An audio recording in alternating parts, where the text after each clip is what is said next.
Hey guys, it's Kay, and today we're going to be doing part 3 of Jeffrey Dahmer's video. So this one I'm going to try to make longer because I still have so much to talk about on him. So we're going to take our sweet time with this video. Don't mind if it's a little bit longer. I might start having to do that with his videos because this is already part 3 and I have no doubt that there's going to be at least 10 parts to this. So I'm trying to make it not as long, I guess. Anyway, let's jump right in.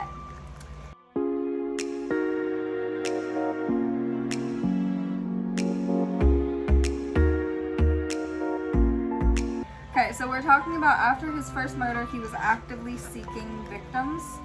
So he encountered most at or near gay bars and would typically lure them back to his grandmother's home. He drugged his victims with triazolam or temazepam? I don't know. Odd names. Before or soon after engaging in sexual acts with them. While they were unconscious, he strangled them to death. 2 months after Tuomi's murder, once again, sorry if I pronounced that wrong. Guys, I'm gonna break this ring light. Like, no doubt in my mind anymore, it's gonna break one of these times because I've now dropped it like a total of 20. This happened yesterday too, and I was like actually in the middle of the video, so I'm glad I haven't gotten there yet, but the whole thing just decided to fall over on me again, so let's try this again, shall we? As I was saying, some of the names in this series are going to be hard for me to pronounce, so I apologize in advance if I get them wrong. I mean zero disrespect to any of the victims or their families. And I certainly don't want to make it sound like I am disrespecting them by pronouncing the name wrong. So I want to go ahead and get that settled straight away, that I mean absolutely zero disrespect. 2 months after Tuomi's murder, Jeffrey met a 14-year-old male prostitute named James Doxtater. I'm gonna say Doxtater. It might be Doxtater. I'm not sure. But I feel like Doxtater makes a little more sense reading this. He lured James to his home, offering him $50 to pose for nudes. At Jeff's West Allis residence, they engaged in sexual activity before he drugged James and strangled him in the cellar. He left the body for a week in the cellar before dismembering it as well. He put the remains, except for the skull, in the trash and boiled the skull in bleach before he noted that it was too brittle. 2 weeks later, he pulverized the skull. March 24th, 1988, Jeffrey met a bisexual 22-year-old male named Richard Guerrero outside of a gay bar, the Phoenix. He lured Richard to his grandmother's residence with the offer of $50 once again to spend the night with him. Jeff drugged him with sleeping pills and strangled him with a leather strap. He then performed oral sex on the corpse. He dismembered the body within 24 hours of killing Richard and disposed of the remains in the same way. April 23rd, he lured another young man to his place, but gave him drugged coffee, also much like the series. He and the victim heard Dahmer's grandmother say, "Is that you, Jeff?" which is ultimately what saved his life. Jeff then decided not to kill him and waited until he was unconscious before taking him to the county general hospital. So, props to Grandma here, because she literally, without knowing, saved this man's life. Dahmer did reply to his grandmother in a manner that would make her think that he was alone. However, she saw that he wasn't, so knowing this is what kept Dahmer from killing him. September 1988, Jeff's grandmother asked him to move out due to his drinking, bringing young men back to the house late at night, and foul smells sometimes coming from the basement and garage. So he moved into an apartment at 808 North 24th Street. He moved in on September 25th. 2 days later, he was arrested for drugging and sexually fondling, a 13-year-old boy who he lured to his apartment under the guise of posing for nudes. Attorney Gerald Boyle was hired by Jeff's father to defend him. At Boyle's request, Jeff went through a series of psychological evaluations before his court hearings. They revealed he had deep feelings of alienation and was an impulsive person, suspicious of others, and dismayed by his lack of accomplishments in life. His probation officer referenced a 1987 diagnosis of schizoid personality disorder for presentation at the court. On January 30th, 1989, he pled guilty to second-degree sexual assault and of enticing a child for immoral purposes. The sentencing was suspended until May. March 20th, he commenced a 10-day Easter absence from work and moved back to his grandmother's house. 2 months after he was convicted, 2 months before sentencing for the sexual assault, he murdered his 5th victim. He was a 24-year-old aspiring model named Anthony Sears. See, what gets me about this is all of his victims were so young. They had so much life left in them, and they should have been able to live that out. So I feel horrible for all of the victims as well as their families that had to go through this, because not only was their life ended, but that took away a son, a brother, a best friend, you know what I mean?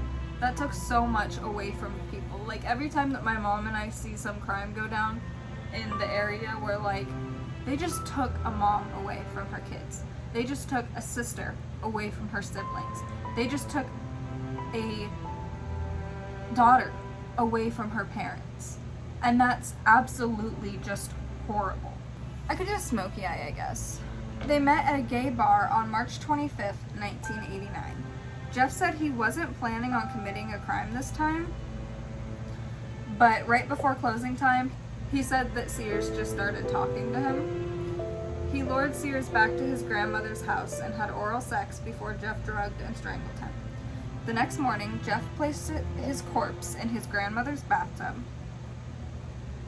and decapitated him before trying to once again separate the skin from the bones.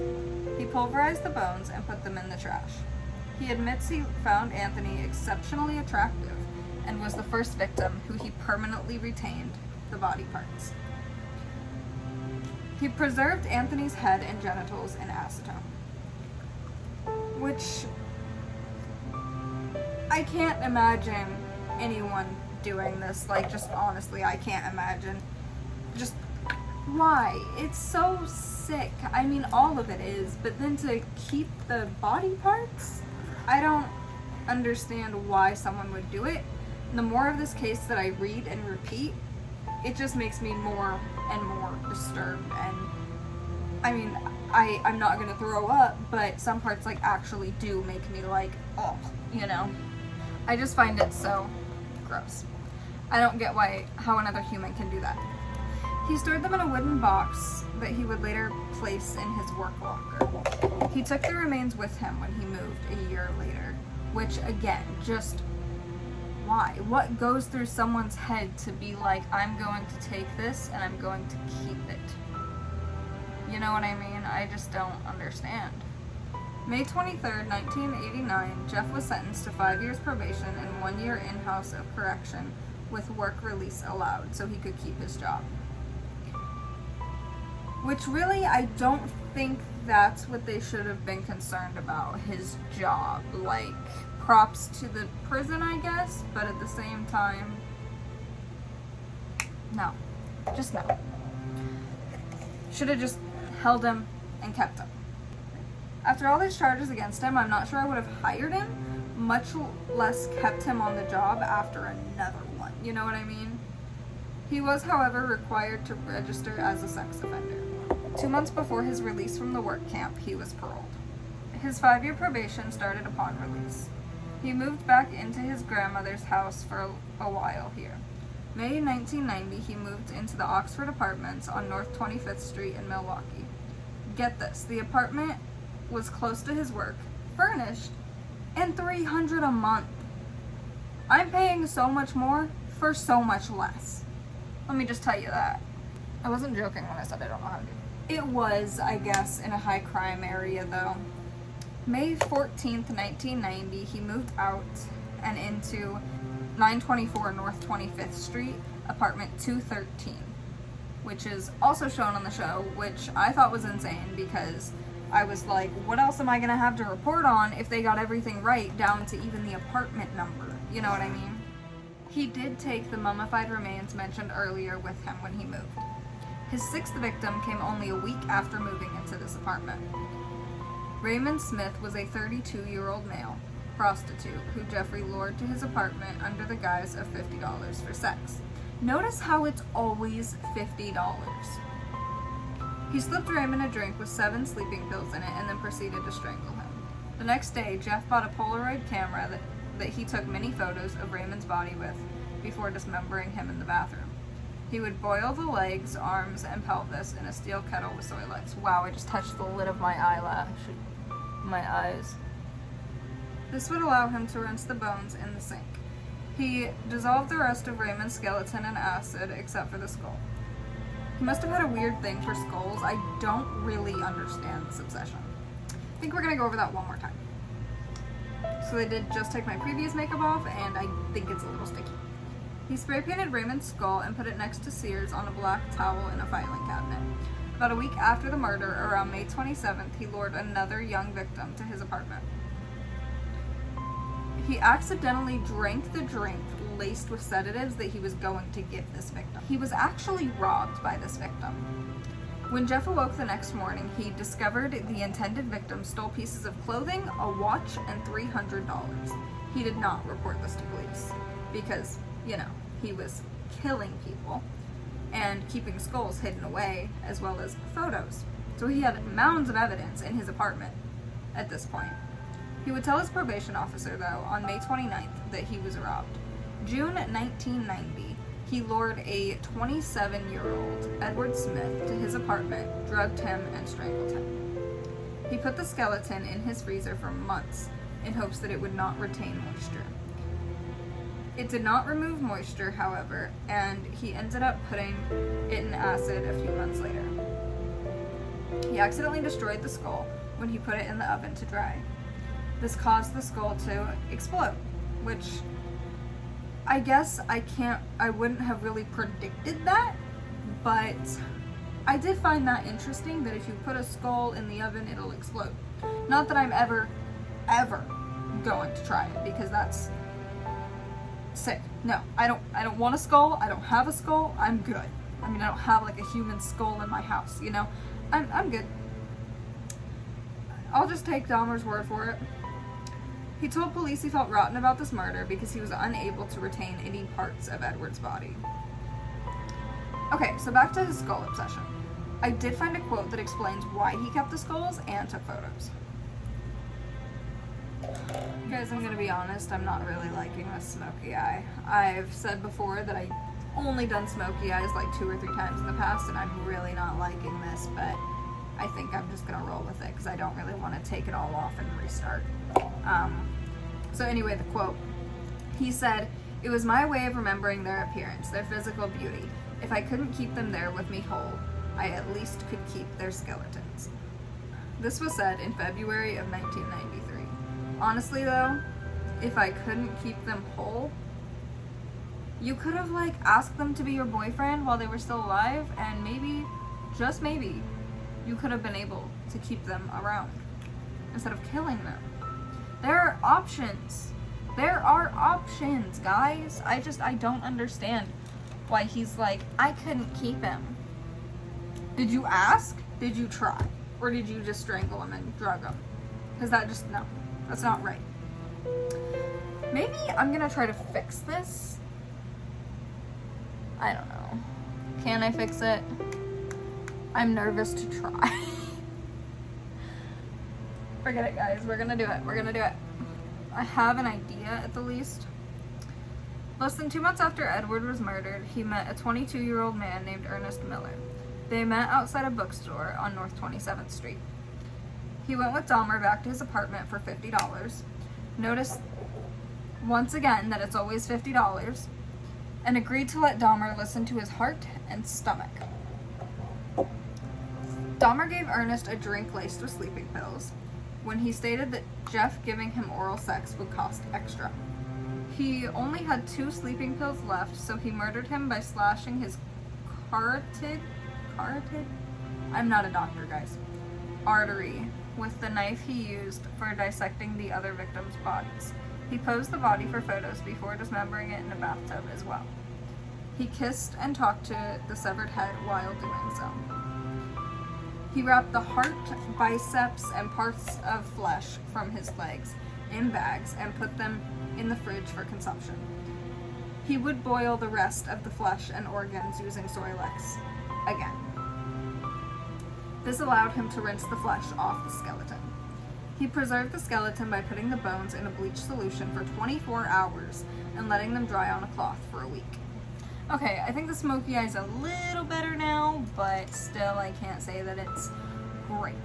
I don't ever claim to be good at smoky eyes. Let's just get that out of the way now.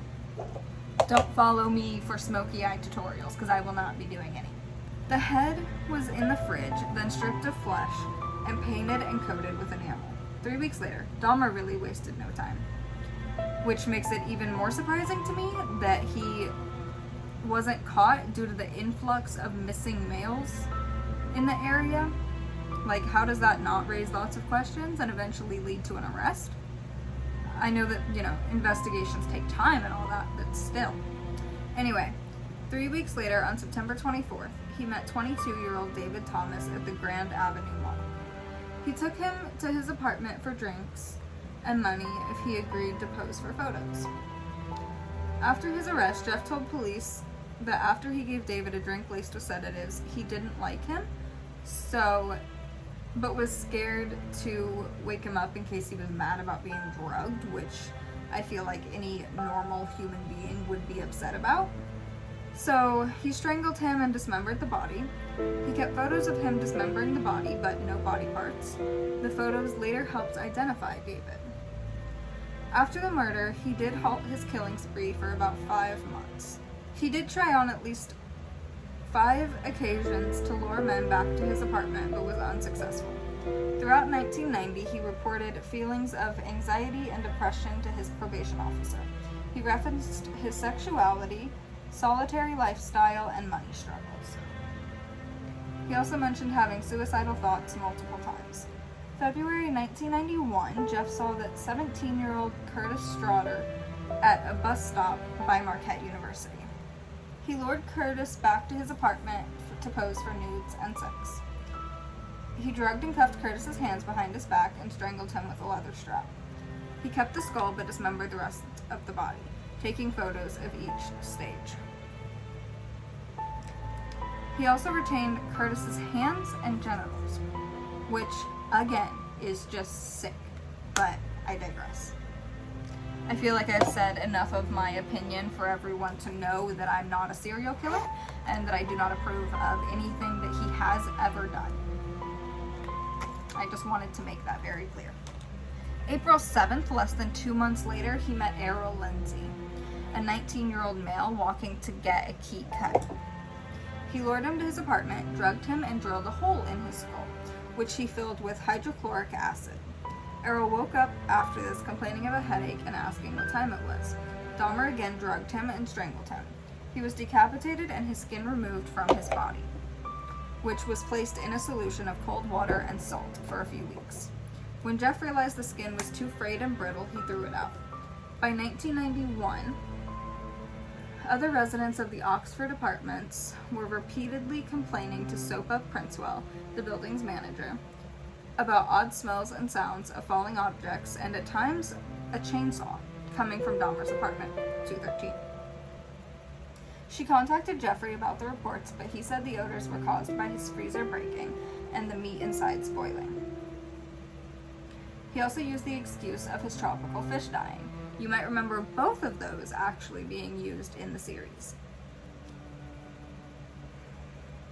May 26, 1991, he invited 14-year-old Conorak Synthasmphone to his apartment to pose for photos for money. Dahmer was unaware that Konarak was the younger brother of a boy that he'd molested in 1988. He posed for photos in his underwear before Dahmer drugged him and performed oral sex on him. Jeff led Konarak to his bedroom, where Tony Hughes' body still laid after being murdered. He killed him 3 days prior. Dahmer thought Konarak saw the body, but didn't react, likely due to the effect the sleeping pills had on him. He drilled a hole in his head and filled the frontal lobe with hydrochloric acid. I don't know if I mentioned this, but he said that he was filling the brain, I guess, with hydrochloric acid to make the ultimate zombie, basically, that was there for him, there for his pleasure, and was submissive fully to him. Needless to say, though, that did not work, because it ended up killing them. Dahmer then drank a few beers and fell asleep. When he woke up, he left the apartment to drink at a bar and buy more drinks. The morning of May 27th, he saw Konarak sitting on the corner of 25th and State talking to 3 distressed women outside. He tried to grab Konarak by the arm and lead him back to his apartment, telling the girls that he was a friend. However, they were able to scare Dahmer by telling him that they had called 911. When 2 officers arrived, John Balcerzak and Joseph Gabrish, Jeff relaxed and told them that Konarak was his boyfriend, who was 19 and had drunk too much and acted this way often when drinking. So he basically made up this whole complete story. Well, guys, I did it. I ran out of storage on my phone, so I guess we're going to try to finish this one up a little quicker than I thought. So the officers believed him to be intoxicated and observed no injuries, but the women were trying to tell them that Konarak had blood on his testicles, was bleeding from his rectum, and was struggling against Dahmer's attempts to take him back to the apartment. The officer told the woman to butt out, shut the hell up, and not interfere. 3 firefighters then showed up at the scene and examined Konarak for injuries. 1 of 3 believed that he needed treatment, but the cops told them to leave. So here they had the perfect chance to catch him, or at least ask more questions and listen to the women who were raising the proper red flags, but they simply walked away. When Officer Richard Porubkin, I'm not sure how to pronounce that one, arrived, he and Balcerzak escorted Jeff and Konarak back to his apartment. The whole way, Jeff was commenting on the crime in the area and how thankful he was for the police. Dahmer showed the officers 2 partially nude photos of Konarak to further prove that Jeff and Konarak were in a relationship. Balcerzak initially said he didn't smell anything out of the ordinary, but Gabrish would say that he smelled a strange scent reminiscent of excrement. What he was smelling was the decomposing body of Hughes, who, keep in mind, was still laying in the bedroom. To investigate the odor, the officer poked his head around the bedroom, but didn't really take a good look, and then they left, telling Jeff to take care of Konarak. They labeled it as a domestic dispute.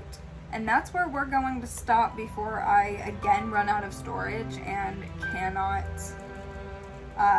do my outro. So thank you guys for joining me. If you guys enjoyed this video, feel free to leave a like.